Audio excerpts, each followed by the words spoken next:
Terima kasih.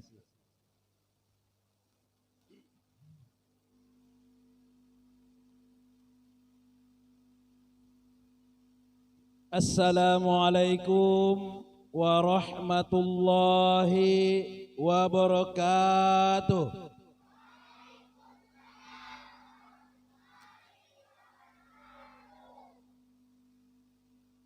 Alhamdulillah.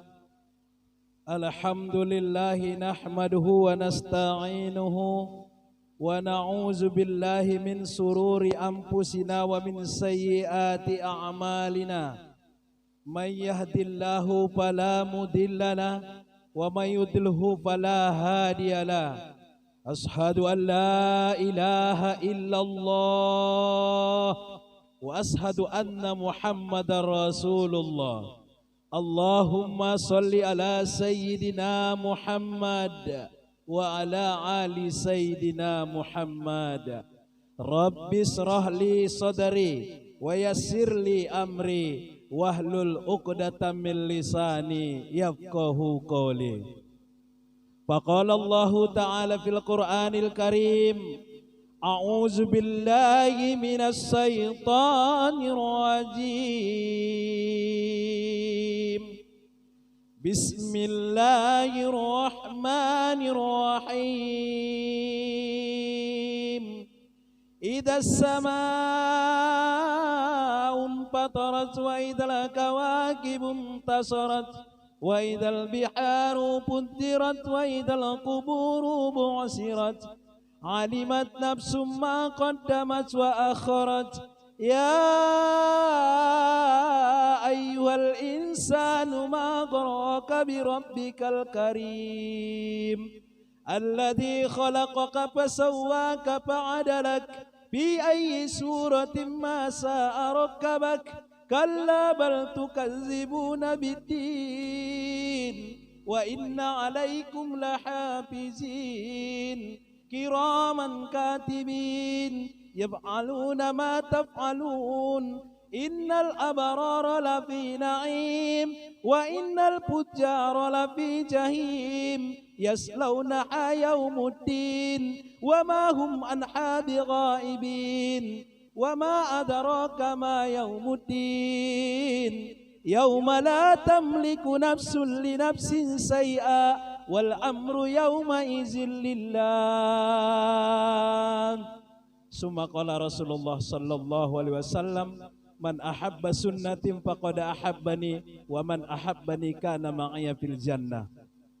Alhamdulillah, yang kami hormati yaitu orang tua kami Pak Panut, dan juga yang kami hormati yaitu abang kami Bang Ade yang dai juga dari kepolisian, dan yang kami hormati Bapak Imam Masjid, Pak RT, Pak RW yang berkesempatan hadir pada hari ini, dan juga yang saya sayangi adik-adik saya semua, anak-anak saya semua, yang manis-manis, yang comel-comel, yang lawa-lawa, yang handsome dan segala macamnya. Pertama sekali bersyukur kehadirat Allah Subhanahu wa Ta'ala yang telah memberikan nikmatnya kepada kita. Karena pada malam hari ini bapak-bapak, ibu-ibu serta anak-anak kami semua, ada dua nikmat yang kita rasakan pada malam hari ini. Yang pertama adalah nikmat kesehatan, dan yang kedua adalah nikmat keimanan.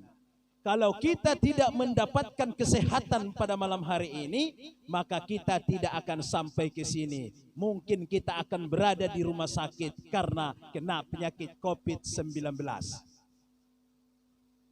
Karena kita terhindar ataupun sehat, maka kita datang bersama-sama ke sini. Kemudian adalah nikmat iman.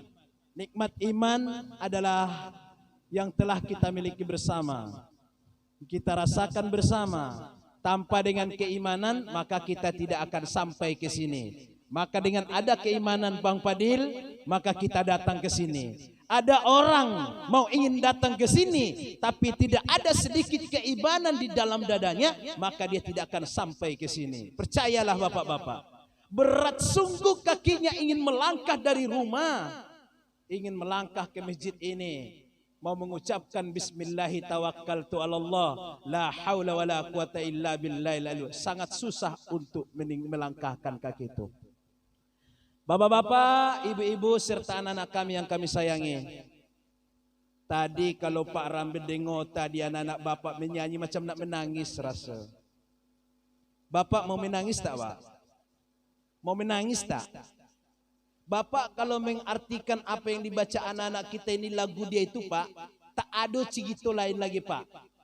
Cigito lain yang dibawakan orang itu adalah inilah amalan-amalan yang harus kita laksanakan.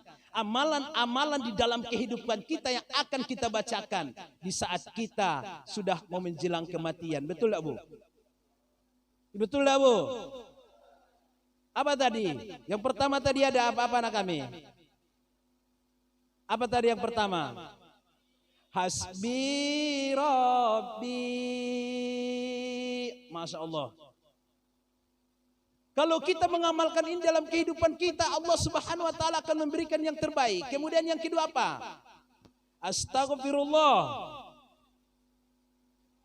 La ilaha illallah Muhammadur Rasulullah. Kalimat yang diucapkan oleh anak-anak kita ini semua tidak ada lain, tidak ada bukan adalah menggerakkan hati kita untuk mendekatkan diri kita kepada Allah Subhanahu wa taala. Maka tema kita pada malam hari ini karena mereka sudah ungkapkan seperti demikian adalah tema kita pada malam hari ini adalah untuk merenung kematian. Kita malam hari ini akan memikirkan, kita pada malam hari ini akan merenungi tentang kematian. Allah Subhanahu wa taala berfirman di dalam Al-Qur'an, "Ainama takunu yudrikumul maut walau kuntum fi burujim musayyadah." Bang Fadil. Itu firman Allah Subhanahu wa taala. Apa firmannya, Pak? Di mana saja kamu berada, walaupun kamu berada di dalam benteng yang kokoh, mati akan menghampiri kamu. Mati akan menghampiri kita. Di mana saja kamu berada, ainama takunu yudrikumul maut walau kuntum fi burujim musayyadah. Dimanapun kamu berada, walaupun kamu mempunyai sarang walet 10 tingkat, mati akan tetap menghampiri kamu. Siapapun kamu, mati akan tetap menghampiri kamu. Pejabat apapun yang kamu miliki, kamu akan mendapatkan kematian. Kata Allah Subhanahu wa taala di dalam surah Al-Qur'an, di mana saja kamu berada, mati akan tetap menghampiri kamu, walaupun kamu berada di dalam benteng yang kokoh. Jadi oleh sebab itu, apa persiapan kita untuk menuju kepada kematian ini, Bang Ayang? Apa yang harus kita persiapkan, bapak-bapak? Apa yang harus kita persiapkan, ibu-ibu? Seketika maut untuk menjemput kita, seketika ajal akan datang menjemput kita. Apa yang harus kita bawakan di saat maut itu sudah mau datang menghampiri kita? Bang Ayang, ibu-ibu, tanda-tanda kematian itu di dalam diri manusia itu ada 4 perkara. Yang pertama, apa katanya? Sebelum datang malaikat itu kepada kita, yang pertama ditanyakan, contoh dipertanyakan kepada si Rambe, "Wahai Rambe, mata yang aku berikan kepada kamu, yang dulunya mata kamu itu masih jernih untuk membaca Al-Quran, tapi sekarang ini Rambe mata kamu sudah rabun." Itu yang pertama. Yang kedua, "Wahai Rambe, rambut kamu dulu yang hitam sekarang sudah menjadi putih." Yang ketiga, "Wahai Rambe, kulit kamu yang dulunya kekar kamu sekarang sudah lembek." Yang keempat, "Wahai Rambe, dulu engkau berjalan begitu kencang dan lari, sekarang kamu sudah betongkat." 4 jeritan itu yang akan dipertanyakan kepada kita. Apa udah ada yang 4 ini bagi kita, Pak? Udah ada, Bang Ayang? Kalau sudah ada, harus kita mempersiapkan diri kita untuk mendekatkan kepada kematian. Karena yang 4 ini yang harus kita persiapkan. Apabila ini sudah ada yang 4 ini di dalam kehidupan kita, ibu-ibu yang di belakang itu, maka berhati-hati, ajal sudah akan mendampingi kita. Apa kata Allah? Kullu nafsin za'iqatul maut wa innama tuwaffawna ujurukum yaumil qiyamah. Faman zuhziha 'anil nar wa udkhila jannata faqad faza wa mal hayatud dunya illa mata'ul ghurur. Setiap yang bernyawa pasti akan merasakan kematian. Setiap apa yang kamu perbuat nantinya hidup di atas dunia ini akan dipertanggungjawabkan di hadapan Allah Subhanahu wa taala. Kamu seorang yang paling hebat di atas dunia ini. Yang dihargai adalah tanda tangan kamu. Tapi di saat tanda tangan itu kamu gunakan untuk kemaksiatan kepada Allah, nanti semua akan dipertanyakan di hadapan Allah Subhanahu wa taala. Kamu seorang orang tua, ternyata kamu mempunyai anak, kamu tidak mendidik dengan sebaik-baiknya, maka dengan sendirinya kamu akan dipertanyakan di hadapan Allah Subhanahu wa taala. Allah menjelaskan, kematian akan datang menjemput kamu. Kematian akan datang kepadamu. Yang dipertanyakan sekarang ini, walaupun kematian itu datang kepada kita, apa kata Allah? Idza adaluhum la yastakhiruna sa'atan wa la yastaqdimun. Kalau sudah datang kematian itu, kata Allah Subhanahu wa taala, apa kata Allah? Tidak akan bisa kita katakan, jangan saya dulu, kata Pak Rambe. Tidak juga bisa dikatakan, saya dulu, kata Pak Ayang. Apa kata Pak Banu? Jangan saya dulu, no way, saya tidak akan mau mati. Tidak bisa. Dimanapun kamu berada di dalam kantor, kamu berada di ladang, kamu berada tengah manjat kelapa, kamu berada di tengah lautan. Apabila kematian sudah mau menjemput, kun, kata Allah, awalaisal ladzi khalaqas samawati wal arda bis sama. Kun fayakun, kata Allah, jadi kematian akan mendampingi kamu. Siapapun kamu. Siapapun kamu.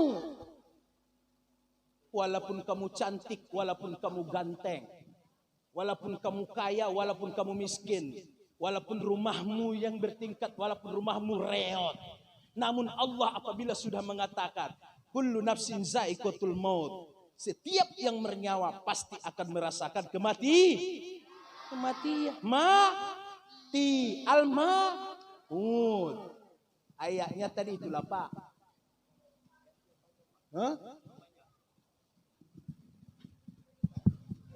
Dua-duanya boleh. Oh, sampai ke depan. Saya kalau ceramah Pak, begitu ceramah saya. Saya tidak mau tegak macam ini. Saya akan berjalan-jalan. Ya, kalau berjalan Bapak tak tidur nanti. Anak-anak tak tidur. Pak Panut pun takkan tidur kalau saya berjalan-jalan. Apalagi ibu-ibu yang nengok saya yang handsome-nya tak akan tidur. Walaupun tak handsome, Bu, rambe, Bu. Ibu pernah makan buah rambai? Pernah. Masam kan? Masam, Bu. Ya, masam. Tapi tak apalah, walaupun masam ada manis-manis sedikit tak apalah. Tapi ingat dah ada yang punya. Iya Pak, ya Pak. Ya. Dah ada yang punya. Kita lanjutkan. Lanjut. Bagaimana tentang kematian? Al-maut kullu nafsin za'iqatul maut. Setiap yang bernyawa pasti akan merasakan kematian. Ini sudah diceritakan kepada Nabi Idris alaihissalam. Datang malaikat maut kepada dia. Datang malaikat maut. Diketuk. Idris, man anta, siapa kamu? Ana Israel. Saya Israel. Betul, iya. Untuk apa kamu datang? Saya ingin mencabut nyawa kamu. Apa kata Israel? Saya belum bisa. Tidak ada kata-kata tidak bisa, karena saya sudah utusan daripada Allah Subhanahu wa taala. Itu Nabi. Dia bilang seperti demikian. Apalagi kita hamba ini, adakah tangguhan? Tidak ada. Tidak akan bisa. Tidak akan dapat. Apabila itu sudah utusan daripada Allah, apalagi yang namanya di Sidratul Muntaha itu. Di sana nama kita yang sudah tertulis di Lauhil Mahfuz itu sudah jatuh ke bumi. Maka diambil oleh malaikat Israel. Di mana kamu? Saya berada di Parit Baru. Di mana kamu? Saya ada di Tanjung Medang. Di mana kamu? Saya ada di Upat Utara. Dicari. Yang nama mana? Rambe. Rambe yang mana? Rambe yang pendek. Yang mana orangnya? Yang suka ceramah. Innalillah wa inna ilaihi raji'un. Karena apa? Sudah dicari. Di mana tempat waktu itu Pak Rambe? Berada di kamar mandi. Mati. Makanya ada kasidah orang-orang ibu dulu. Pernah ibu main rebana, Bu? Pernah, Bu? Pernah ibu main rebana? Pernah main rebana, Bu? Masya Allah ibu-ibu di Putri 9 ini sombong-sombong betul. Main rebana bunyinya gini. Bila Israel datang memanggil, jasad terbujur di pembaringan, seluruh tubuh akan menggigil, sekujur badan kan kedinginan. Siapa yang bilang Pak mati itu enak? Siapa yang bilang mati itu enak? Sekujur badan akan menggigil. Maka dengan sendirinya apabila sudah dia datang, dia akan menghadapkan kepada kita. Apabila kita orang yang beriman, apa dikatakan malaikat Israel kepada kita? Maka dia datang, Assalamualaikum. Waalaikumsalam. Siapa kamu? Saya adalah malaikat Israel. Datanglah masuk. Di mana dia akan duduk? Di kepala kita. Time kita dibarengkan macam ini, contoh Pak Rambe dibarengkan, dia akan duduk di kepala kita bapak-bapak. Dielus-elus kepala kita bayang. Dielus-elus kepala kita, dipegang-pegang kepala kita. Barulah itu dikatakan, saya datang ini adalah arsalallahu ilaika. Ini adalah utusan Allah datang kepadamu. Limaza anta ja, kenapa engkau datang kepada aku? Di annahu fi umri fid dunya khata. Umurmu di atas dunia ini sudah habis. Maka seketika itu, kalau saat itu kita orang yang beriman, memohonlah kita kepada Israel. Apa kata kita? Tolonglah saya akan bisa melaksanakan ibadah lagi. Karena tidak ada yang bisa lagi yang akan kita tengok. Muka-muka saudara kita semua tidak akan bisa kita tengok. Ayah yang kita cintai tidak akan bisa kita tengok. Istri yang cantik kita tidak akan tengok. Anak yang ganteng tidak akan kita tengok. Siapa yang akan kita tengok? Tidak ada lain. Hanya deraian napas yang naik turun. Seketika dia datang berbentuk kepada manusia yang elok apabila dia itu adalah kita beramal kepada Allah. Tapi apabila kita tidak mau beramal kepada Allah, yang hidupnya di atas dunia ini adalah dia itu pesabu, pejina, pegantia dan segala macamnya. Ingat, malaikat Mikail pun akan datang muka orang yang muka yaitu makan sabu. Apabila dia orang yang pezina, dia pun akan datang seperti muka yang merem seperti orang yang melaksanakan itu.